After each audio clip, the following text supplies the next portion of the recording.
My name is Laurelee, and this is It's Not About Food. So it's not about food, and it's not about weight. What is it about? Everything else, because it's never ever about food or weight. Never ever, not even one time, not ever, ever, ever.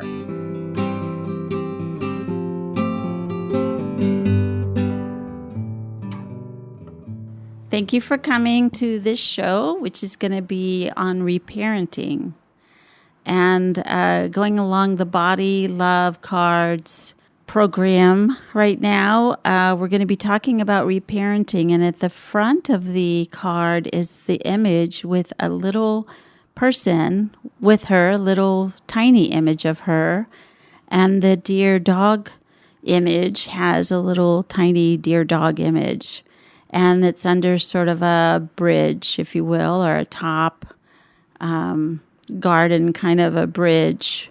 And so the card reads, reparenting is the action of taking care of the small child within all of us who has feelings and needs. Many times the pain beneath the struggle with food and weight is linked to emotional needs that weren't met when we were children.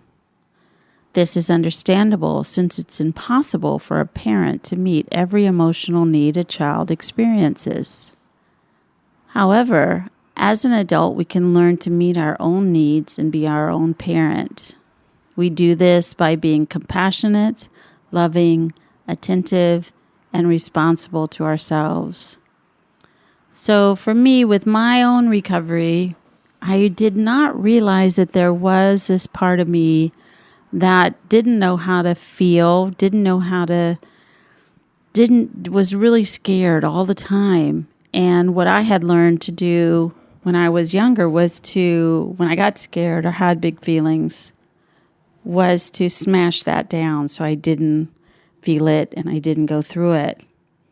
But that little part of me that was being smashed down would come out in very hard and difficult ways, like eating all of the cake. Would not obey me. And I had to come up with this part, another part of me, like a parent part, like a good parent part, which I didn't feel like I had when I was little, but nobody can be a perfect parent. That would take me aside and say, I love you, you're going to be fine. You don't have to eat all the cake. You don't have to do anything. And have compassion and be responsible for myself just to meet my own needs. And that was a process, but it was a great process because I learned how to be my own parent, my own good parent, which I didn't have that idea before coming into this recovery.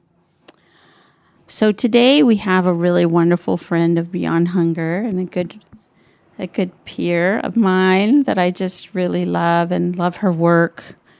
And I will let her introduce herself and tell you what she's been doing these days. Hi, I am Sabine Haake, and I am a registered dietitian. And I know, right? I'm the one that talks about food all the time. And I've been a registered dietitian for 28 years. Oh, wow. My God. Oh, my God. And in the last 20 years, I almost exclusively have been working in eating disorder treatment, in treatment centers, in hospitals. And in the last 12 years, in private practice. Mm-hmm. So what is so where are you working now? You're also working with Carol Normandy Oh, that's right. Totally forgot about that. And since the beginning of this year, I'm one of the staff at Amarita Eating Disorder Treatment in San Rafael, because it is so conveniently located in my suite. That helps. Mm-hmm. Yes. So we have 4 clinicians that run the program. All of us have, just like me, have had years of experience. And it's, I said this to Carol the other day, in many ways it's easy as breathing because we've all been trained, we've all worked in it for so long. So it's a cool experience. Oh, good. Yeah. I'm glad to hear it. I know that you guys are doing great work. So tell me how you work with, not only with yourself, but with your clients and the idea of reparenting yourself. Yeah, so any eating disorder client or client struggling with eating eventually ends up in my office because they are basically afraid to eat. Yes.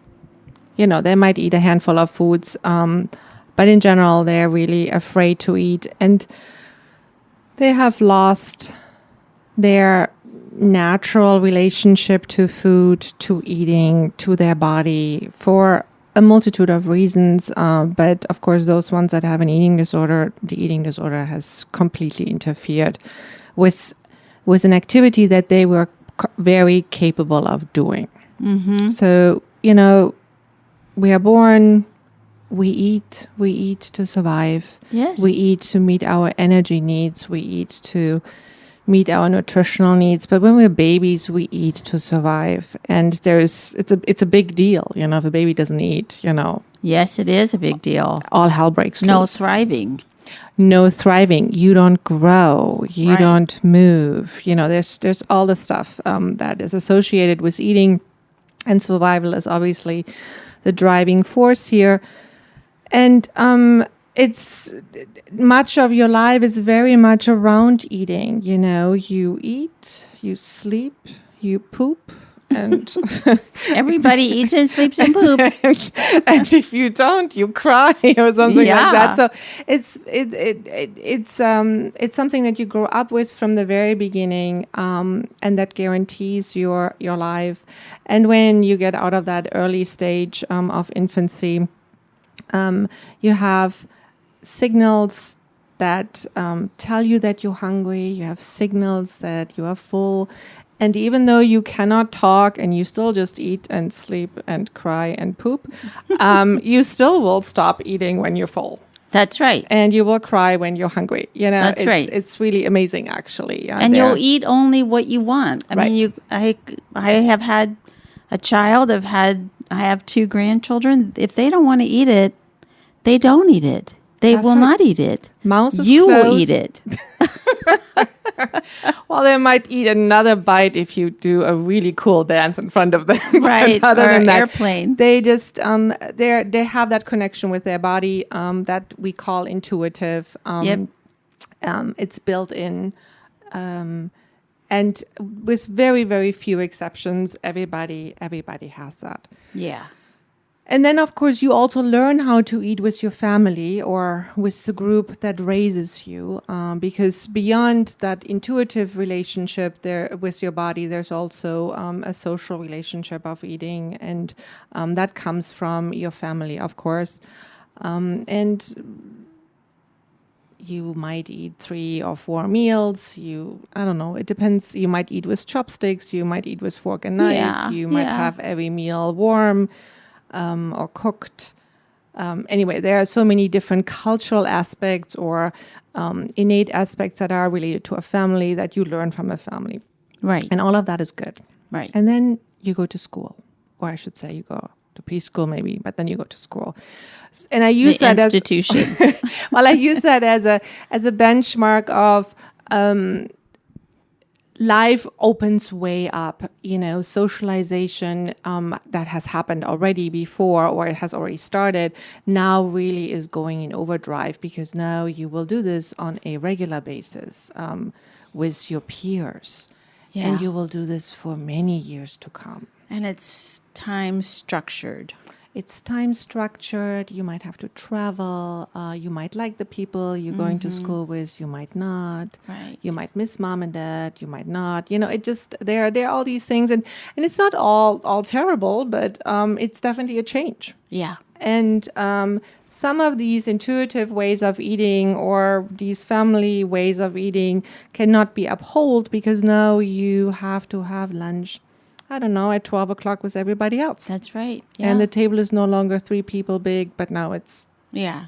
7 people big, whatever, you know. But those are other structures that now come into your life, and they will challenge you and your relationship with food and eating and your body and all of it. Right. But it's not necessarily horrible. No. It's good. It's Right. an expansion. It's fine until it's no longer fine. Right. Until stuff happens. Right. That deters you from a fun, nourishing, joyful relationship with food. Like it becomes not natural anymore. It's not natural anymore, or it not becomes automatic. harmful. It's no longer automatic. There's a multitude of things that can start happening. You know, one of the things that we see a lot of is children become picky. They just do. Yep. Part of this is completely normal. What's not necessarily helpful is then how the world around them responds to that. Exactly. You know, there are many different ways, obviously, to respond to that. And it also depends on the child itself. But it's normal for the child to become more critical of their food, more, I don't know, suspicious, maybe nervous, just because there's a lot that happens in their life. Right. Anyway, so that's just one example of how your relationship might change with food. That doesn't explain how one gets an eating disorder per se or disordered eating, but that could be one entryway for things to go so far away from your middle, from your normal range, that eventually I say you go over to the dark side. Right. And here's the thing. Right. I think we all have gone to the dark side at one point or another in our eating, but you're able to pull back into the middle. Like Yes. You were talking about cake. Part of normal eating is to eat cake. Sometimes to eat too much cake. Right. Sometimes you eat too much cake and you're like, all right. You don't feel very good. I don't feel very good. You know, I'm not going to do that again. Or next time I know better. And that's normal behavior. That's okay. Right. That's not disorder. That's just going like, well, that was too much. Right. For the disordered eating person, for me and for a lot of my clients over the years, it becomes a moral issue if you ate cake. Right. Instead of, you know what, sometimes people overeat on cake and it's not a really big deal. It's not a big deal. And but again, it might have been a very scary place to eat too much cake. Yeah. Or there was a lot of judgment around eating too much cake. Exactly.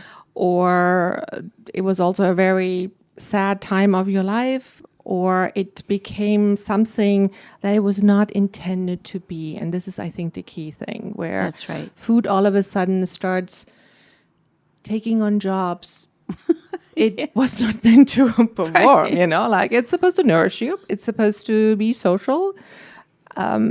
It's fun, hopefully. Hopefully it also tastes good most of the time.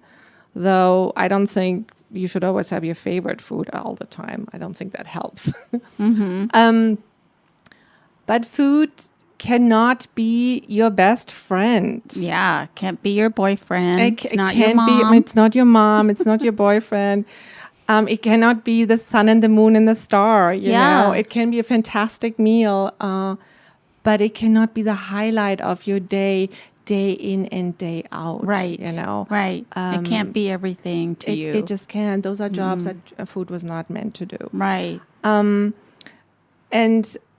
again, none of this is pathological if it happens. Some of it needs to be experienced just to go like, oh, that's kind of odd. Yes. I don't think that fits into what I'm used to.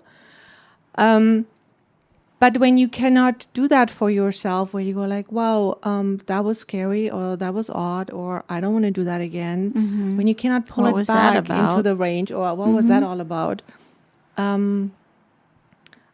Then thought patterns develop, judgments develop or come in from the outside, and you slowly but surely start losing your footing. You no Yes. longer feel secure in what Right. it is that you're doing. Right.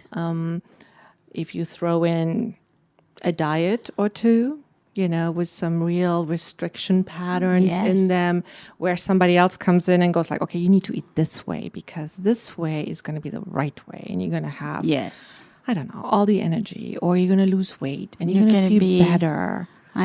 And you're going to be healthy. This is the new diet word that has been stolen. Healthy. You're going to be healthy, i.e., thin, i.e., perfect, i.e., never die. Oh, that word, perfect. Yeah, no, it's interesting. It's insane. Yeah, I think thinness or the drive to lose weight is a big one. But sometimes I look at diet development over time, and it's interesting how our nation went, I think, on its first big diet in the 1980s. No fat. Yeah. Closely followed by, oh my God, Extra fat. first came more protein, and then Yeah. came no sugar, and then came extra fat. So anyway, but it changes the way you actually eat, and Yeah. it doesn't change it for medical reasons, because there's actually something really wrong. It just changes it for reasons that cannot really be explained well, Yeah. and oftentimes just end up being a weight loss diet of sorts. That's all it is. Yeah. It's a And weight so loss. now you're so far away from your intuitive, natural eating pattern that seemed very safe and secure and was upheld by your family. And you start getting actually afraid of eating. Yes. Yeah. You get really afraid. So, and sometimes it's a general, I'm just not going to eat, or I'm not going to eat a lot, or I cannot eat bread, or I can't eat meat, or whatever it is. It actually doesn't really matter. What matters is that there is a fear of the act of eating, a fear of a particular food. That's right. That's right. Fear of feeling satisfied Right. or fueled, a fear of feeling too full. Well, Because- and a fear of being too fat if I eat this or this or this. And then I know for me, I would squish a bunch of diets together, and then I couldn't eat anything. I was just going to say, what was that? I would be on the low carb, low fat, no sugar, but no meat because I was vegetarian. So really, I couldn't eat anything, really, and be okay. I would eat because I didn't want to die, but I was never happy with whatever I ate. And it's such a so I remember vividly in 7th grade coming home, and I'm going, Mom, I think I need to go on a diet. And she goes, why? Why? Well, so and so is on this diet with, I don't even know, crackers and something. It sounds like that's something we should do. And she goes, I cannot believe that she actually said that, but she said, you don't need to be on a diet. Just eat what Wow. I give you to eat. You'll be fine. Wow. That was the end of the diet discussion. Uh-huh. Knowing what I know today, I'm going, whoa, totally brilliant. I know. I know. She was not a highly academic lady or anything like that. She just goes like, no, you're not going to do that. She knew how to feed a child. Well, but also what I like to use this example because especially in a child, they need to be adults that come in and go like, well, what are you doing? Yes. We don't do it that way. Yes. That's not good for you. Right. You don't have to do that. Or, whatever You're else is fine. going on, you're Yeah. fine. Yeah. In the absence of that, you're left alone with Yeah. the information that you have in your hands, in your head, Yep. and whatnot. And so if there's nobody there who's going to straighten that out with more experience and more confidence, it's a pretty scary place. Yeah. And if you had a parent like I had, my mother was, as long as I can remember, was on a diet. And my grandmother thought she was too fat, and she had Alzheimer's. And then when my mother got Alzheimer's, she still knew she was too fat. And she was always on a diet. And she would say, she didn't know her name, she didn't know who I was, she didn't know where she was, but she would say, can you believe how fat I've gotten? And this is how core it was for us. Wow. And that's what I learned, is to be a woman is to be on a diet and to think you're too fat anyways. One way or the other. Yeah, it didn't really matter. Whether or not it's reality or not. Right. Yeah. And the eating disorder of the body dysmorphia and the eating disorder of always knowing or always feeling like you're too fat, whether you're way too thin or a natural weight or maybe a little bit overweight, just is the same on all three of those. Yeah. Yeah. It's one of the most fascinating things that I definitely have watched in my professional career, where I go like, where is the self-doubt coming from? Mm-hmm. Why do we even have doubt? Yeah. What is that? Mm-hmm. If you have a clear and present danger, somebody is on a diet and they tell you you're fat. Okay, well that works, of course. But I have watched this now too many times in clients that there's doubt, and watch this on my own. There's doubt that comes naturally in our, daily life. Yes. And my theory is that, in particular, in a younger person, self-doubt happens for any kind of reason. And your body is actually the object, the biological piece that's always with you. So in many ways, it's normal to say like, why, it's got to be the body, right? It's got to be the body. That's the one in the room. Right. If I only change my body, then the situation will be better. Then I'll be better. I'll be happy. And rather than just going and get a new haircut or new hair color or something like that, I think in the last 50 years, going on a diet has been kind of the thing to do. It's the new, it's the trek, it's the hero's journey. The hero's journey. Instead of looking for the chalice and for who does it serve, how am I going to serve myself and my fellow man? It's how can I get thin and stay thin? Yeah, rather than asking, what's so scary? Or right. What am I afraid of? Right. Or what do I really want to do? What do I really want to do? Right. Or what is it that I don't understand? Or right. A myriad of things that we will be faced with in life. We just will, because that's life. Of course. Yeah. But, going back to the reparenting, that if we don't have, like for me, I had to make up this good parent within me that had never been on a diet. So that was kind of hard. I had to reach way back, and find that part of me that would love me unconditionally. Right. And feed me well and put me to bed and give me enough water and let me move around. I had to get that parent that I didn't really have in real life or even a model of it. Right. But there it was. Yeah. So when clients come to my office, my job really is to help them learn how to eat again. Yes. And help them nourish their body, sometimes restore weight.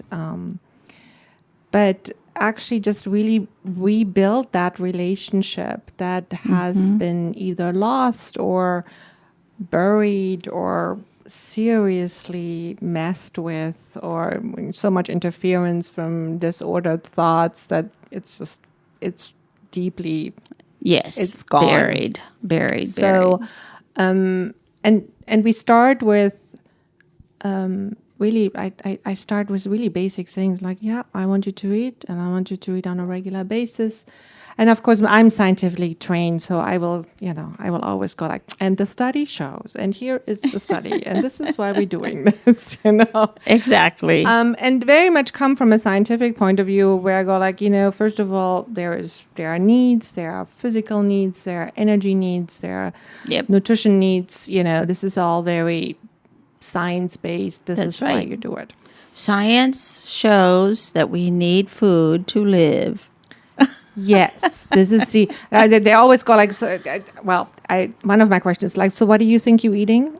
And they have all kinds of answers, and I go like, all right, so the very first reason is to give you energy. Right. To keep you alive. You don't right? get energy from caffeine or from vitamin pills. You only get it from food. Oh, right. That's the first bad news of the day. So you need to eat to have energy. And then, of course, you also eat to get nutrients in, because the body does have a whole bunch of nutrient needs. And if you do that on a regular basis, in the very beginning, it depends a little bit on where somebody is, but in the very beginning, oftentimes, when somebody is deeply in their eating disorder, we go, yeah, we want you to eat every 3 hours. Sometimes even every 2 hours. Exactly. We want you to have 3 meals, 3 snacks. Just because we want your body to know that it's going to get what it needs on a very regular basis. Kind of like feeding a baby. Exactly. And every physical body responds very nicely. After doing that for 4 to 6 weeks, usually hunger signals start kicking in. It's pretty incredible. Sometimes even earlier, Right. Because the hunger signals very much follow. You eat on a regular basis, you repeat that often enough, the body goes, oh, that's This what is we're doing? time to That's eat. great, it's 1 o'clock, lunch. Yeah. And that's oftentimes their first connection. It's like, wow, my body's sending me a signal and I'm hearing it. So great. Pretty cool. And is it the same? And I think I know the answer to this, but you're the expert. So is it the same for whether you're over your natural weight or under your natural weight? Oh, yeah, it doesn't. I don't think. It's the same. Does it matter? I think in general it's the same. Yeah. Because if you have an eating disorder or you are disordered in your eating, it doesn't really matter if you're underweight or overweight. Right. You are usually malnourished. Yes. That's the point So, that I and think I know this is people one don't of those get. it's one of those big myths. You need to be at death's door, all bones and skin, before you have a real eating disorder, and that's just not true. That's not true. And you can be malnourished, Yes. being very, very large. Yes. And I don't think people get that. No, they You don't. know, they really think, don't. sure, that's all I need is Right. more food. It's like, well, you might need more real food. Yes, you might need real food. You need food Or with the right stretched out, nutrients, or you need to Right. need to have it in a way that your body actually trusts that you're going to do this again and that can process and it. again and again. So it can do multiple things. It can actually use it for what it's intended to do, like energy. I don't know, building muscles, skin, hair. Right. And using the stores that it has, because fat is nothing else but an energy store. That's right. But it's an energy storage in the anticipation of famine. Yeah. Right. So if I have somebody who's starving themselves but they're overweight, that just means that their body thinks that they are not going to be fed properly on a regular basis. And that's in essence the definition of a diet. Right. Exactly. And, I was thinking about this the other day because when I was overweight, when I was over my natural weight, I felt always hungry. Mm-hmm. And then when I was under my natural weight, I didn't really feel hungry.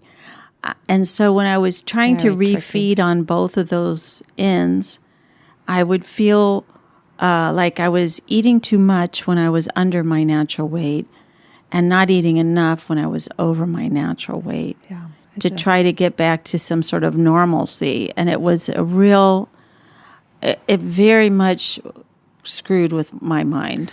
Yeah, it's Because I didn't get it. Yeah, and it's really confusing. It's confusing to the client, to you. It's also confusing to clinicians. Yes. Because they look at hunger in kind of one way, and that's the only way. Yes. So they don't understand that somebody can be starving and being seriously underweight, and they actually relish their hunger. There's a sense of That's almost right. like one client described it to me like, yeah, it's like a high. It's a power. There's power, but also there's a physical high. Yeah, in it. there is. It's really intriguing. Yeah. And of course, this only lasts for a little while because Yeah. you're probably running on adrenaline because your body goes like, all right, you're starving. Can you please find food? And you go like, oh, let me just How wait about a little cup of bit coffee? longer. Yeah, excellent point.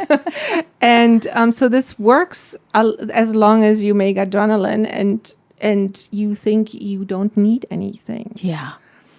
And Yeah. on the other end, while somebody who doesn't have an eating disorder, they're hungry, their stomach growls and then it goes away, then comes back and it's extra hard. Like, hey, I'm really hungry, and it actually hurts. Hunger hurts. It does. And they go like, okay, fine.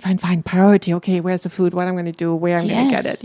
Yes. Client with an eating disorder doesn't necessarily do that. Yeah.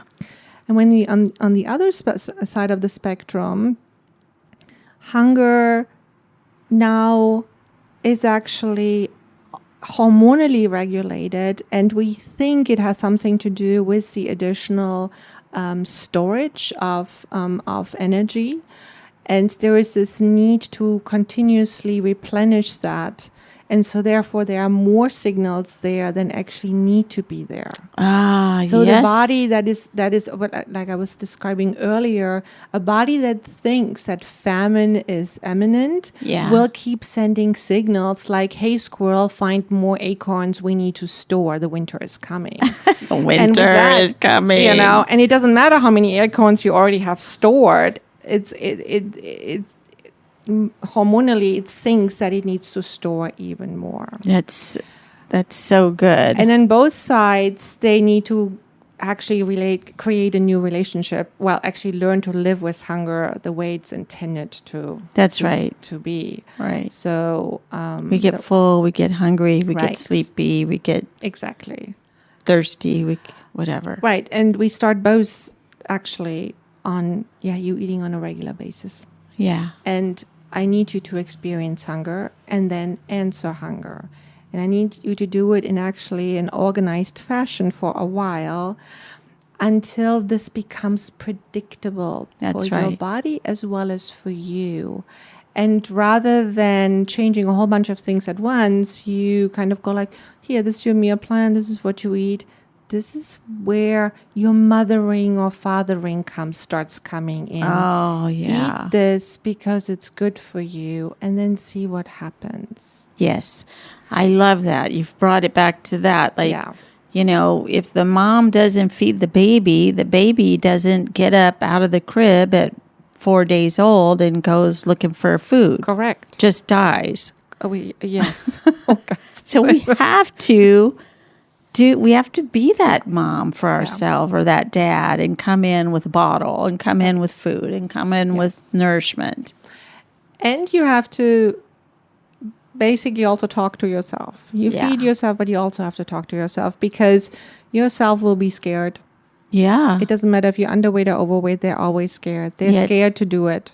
They're scared to follow through. It's horrifying. They basically think I have a medieval plan of turning them into something, and they don't trust the process. Why should they? They're far away from that process. They're very far. And they're also far away from this idea of like they're doing this to actually take care of themselves, like a parent would have taken care of them when they were younger. Yes. But with repetition, with time, lots of wonderful things actually happen, besides hunger and fullness signals setting in. One of my favorite one is when they notice that they have energy, like real energy. Like, wow, I ate lunch and I could do... And I felt better. Yeah. The brain fog lifted. And I could read the book, or I could do the math problem, or I could power through and do the presentation, or I didn't want to kill anybody on the road, or, Yes. or my favorite, the thoughts about food went away. So great. Silence. Because in you the weren't head. starving. You weren't starving. What a concept. Right. You feed your system Right. and your body goes, okay, that's cool. See you in 4 hours. Let's go do something else. That's right. Don't have to think about it. When for you're those. starving or when you're malnourished, the body will send endless signals because it's still in survival mode and go like, excuse me, hello, anybody home? What are we eating? What are we eating? How much are we eating? Are we going to eat cake?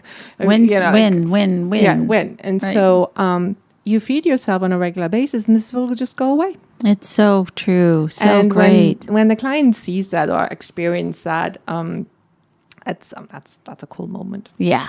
It's a really cool moment. Yeah. And that to me is the path of recovery feels very out of control until you get to this place where, I actually feel better. Because a lot of times the start of recovery with an eating disorder feels horrible. Yes. Doesn't feel good. And there's such a big separation between your head and your body. Yes. There is like no concept of what your body is actually saying on a regular basis. And when those two start coming together and you start noticing, there are signals. Yeah. And wow, I can actually do something about the signals. And this is a conversation that I have with myself. Yep. And this works again and again and again.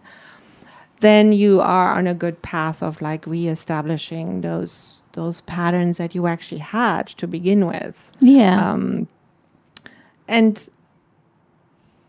sometimes it's a happy unification between head and body, and I go like, wow, I remember this now. Yes, this is how it used to be.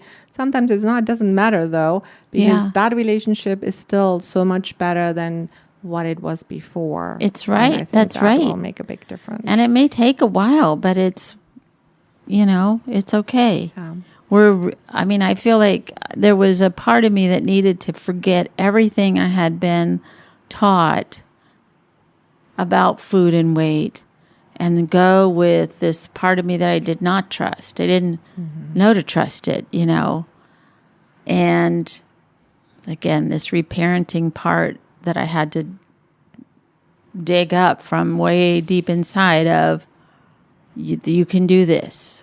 You know how to eat. Can. You know how to go to sleep. You know how to breathe. Your heart knows how to beat. Yes. These are things I can count on. And I will count on them. And it was very hard. Go ahead. Well, I was going to say, so once you start eating on a regular basis, you usually eat only safe foods. Quote unquote. Quote unquote. Your safe foods. Mm-hmm. And then comes part 2 or 3. And that is, okay, so now that we established eating, nourishing, now let's expand the variety. Yeah. And let's expand the variety beyond just the science. It's good for you to eat 3 different kinds of vegetables and that type of thing. But let's expand it into areas that you actually fear. Foods that have not been consumed for a long time because you're afraid of them, or foods that you have previously binged on, or you have purged them, or, any version of that. Right. Because by avoiding foods, you give them, again, powers that they shouldn't be having. That's right. Potato chips have no power over anything. Correct. Maybe tater tots do. No, not even tater tots. Not even the tots. No. Nobody, no food has any power conspired to, to overthrow. Right. The US cheese government. Danish is just a cheese Danish. That's right. all it is. And so starting to bring them back or bring them in to learn a couple of things. One of them is actually to learn to eat them without abusing them, because just as much as they don't have power, they shouldn't be abused. Exactly. Well, it doesn't work Right. to abuse food. It doesn't work. We can't process it. It doesn't work. Learn how to incorporate it. How much ice cream do I get to eat? Yeah. How often? Yeah. And then also, and this is oftentimes so interesting, to actually understand, do you actually really like this food? I know. Where That they was go a like, huge part for yeah, me. like I cannot eat any potato chips. I only know how to eat the bag, and then I'm going to purge it. And then you make them eat, I don't know, a portion of potato chips with a sandwich. They're like, that was okay. And the third time in, they're like, I guess I don't actually really like potato chips. I know. I think corn chips look much better, or I don't know. I know. It's so And true. it's such an aha moment of understanding that the behavior that they have engaged in for some time has distorted, of course, everything, but also what they thought they actually really adored or loved or couldn't control. Yeah. You couldn't have them in your house, and then you bring them in, and they're just another food. They're just like anything else. Does your body like it or not? That's really right. the only question. I love that idea for sure. And that takes a while if you're really in the throes of an eating disorder, to bring in these quote unquote foods that you're afraid of. That takes a little while. The trust has to be there. But I use this exercise where I make my clients categorize all their foods into 3 categories. Safe, sometimes, I can eat them sometimes, and forget it, I'm never going to touch that. And then we look at this categorization, and we start someplace. Now we say, like, pick the easiest one, the one that feels the safest. Yes. But pick one out of the never Never, forget ever. it, I'm never going to Right. do this. And then let's plan it. Let's plan when you're going to have it, with whom you're going to have it, because you want support, to be clear. Right. You do. Yeah. And then do it. And it just takes a while. It does take a while, Just but what's takes a really while. interesting, once you start this process, the first time is it's so amazingly scary for them. And then they repeat it a couple of times and go like, oh, look at that, I'm no longer afraid of this food. And oftentimes what happens in this categorization sheet or exercise, with this one food, other foods start moving into the sometimes section. Exactly. And there's then maybe another one that we tackle and go like, okay, let's do, I don't know, chocolate now. Right. Or cake or Right. something like that. Or melted cheese. And Right. and then we work on that for a little while, and then they realize, wow, so that was really a big deal, but now the other ones all of a sudden are no longer so frightful. That's right. And so it seems perhaps in the beginning like, oh my goodness, we're never going to be done. I'm going to see you for 5 years. For sure. And actually, it does. it really doesn't take that long. Right. It really doesn't take that long. Right. For sure, not 5 years. Right. So, if there was a young woman, a young girl who comes home with, Mom, I'm going to go on a diet. My friend is on a diet and she's eating crackers and whatever it is. And you didn't have as on top of it brilliant mom that you did that says, no, that's not what you're going to do.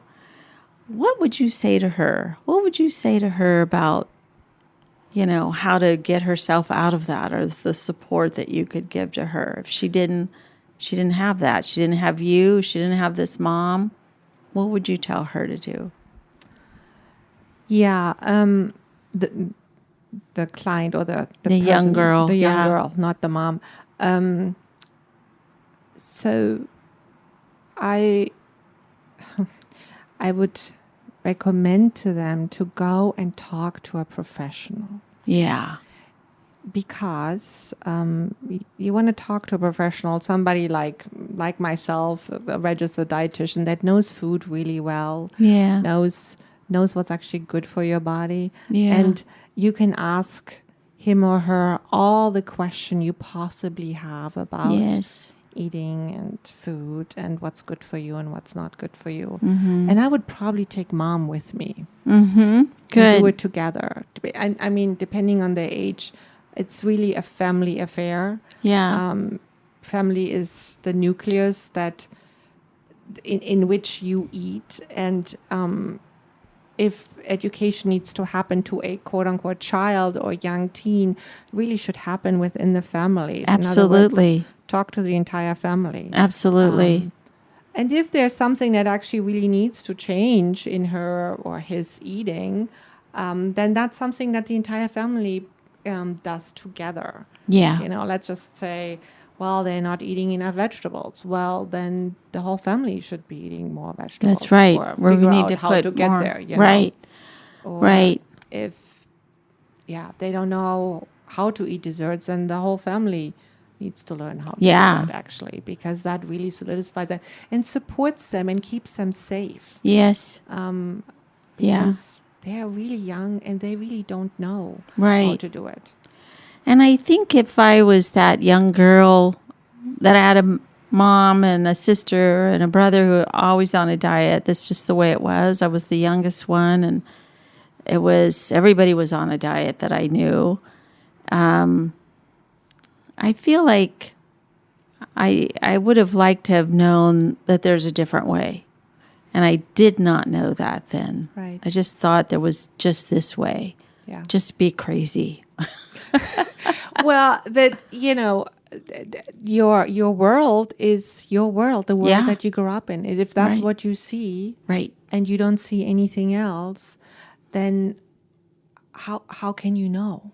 Yeah, so I love that talk to somebody, because that would have never occurred to me. Talk to somebody else other than this nucleus that I'm around. Right. I'm not so sure in the 50s and 60s that I would have heard a lot else, but I was just going to say, I might have, Yeah. I might have. And I know there are, therapists and people in dietitians who are not recovered themselves that aren't going to give you great advice either. So you just have to keep trying to find the one that fits for you and doesn't make you crazy. Yeah, and that's a really good point. In all fairness to my own profession, things have improved tremendously, but there were times where I go like, wow, is everybody in my profession just out to make somebody lose weight? Does anybody do anything else? Right. I think, or a doctor or a nurse or a yes. therapist or a school counselor, they were just not trained. So the awareness is definitely a lot higher. And I think the concept of intuitive eating or mindfulness is definitely permeating, for sure, our profession. Yeah. But I know even physicians these days are starting to talk about this in a different way. Yeah. Now, there's a lot of work to be done. Still lots a lot of education work. to be done, but it definitely is. I wouldn't say it's better than the 50s. Yeah. Yeah. Yeah. So look on Sabina's website, look on It's Not About Food website, listen to the podcast, bring It's Not About Food to your doctor. Yes. To your therapist, wherever you are. Good. Your dietitian. Here. Yeah. And help us. And I think you can even, if you go on websites like NIDA or APTED or the International Eating Disorder website, and look for clinicians that are eating disorder trained. Yes. They work also with people who don't have eating disorders. That's right. That are just they just go like, that's all right. You have a bunch of questions. That's cool. Come on in. I talk to you too. Right. But at least you know that they have not only sensitivity training, but also the scientific training to really know how to answer these questions. Yeah. And that little young girl might need to be her own parent about this. and get herself some help. That's, of course, true. That's very early. Yeah. But yeah, Right. sometimes you have to be the agent of change. You do. You have to be the one that saves your own life. Yeah. So, do you want to read the today? Oh, yeah. So the second part of this beautiful card is what you're going to do today. Today, I will ask myself these 4 questions. What is my inner child feeling? How is she trying to cope with these feelings? What does my child within really need? How can I give this to myself? I will then do whatever I can to give myself exactly what I need. Oh, beautiful. I love this card. Thank you. And thank you so much for coming today and talking Thank to you us. for having me. This is such a huge subject that I don't think we hear very much about this in the eating disorder recovery world.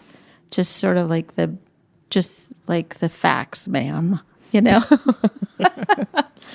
Well, in a beautiful way. But we don't hear that, you know, you're starving no matter what weight you are sometimes because you're not getting enough nutrients. It's a beautiful thing that you're doing. thank you. Thank you. Thanks for having me. Okay. Bye. Bye-bye.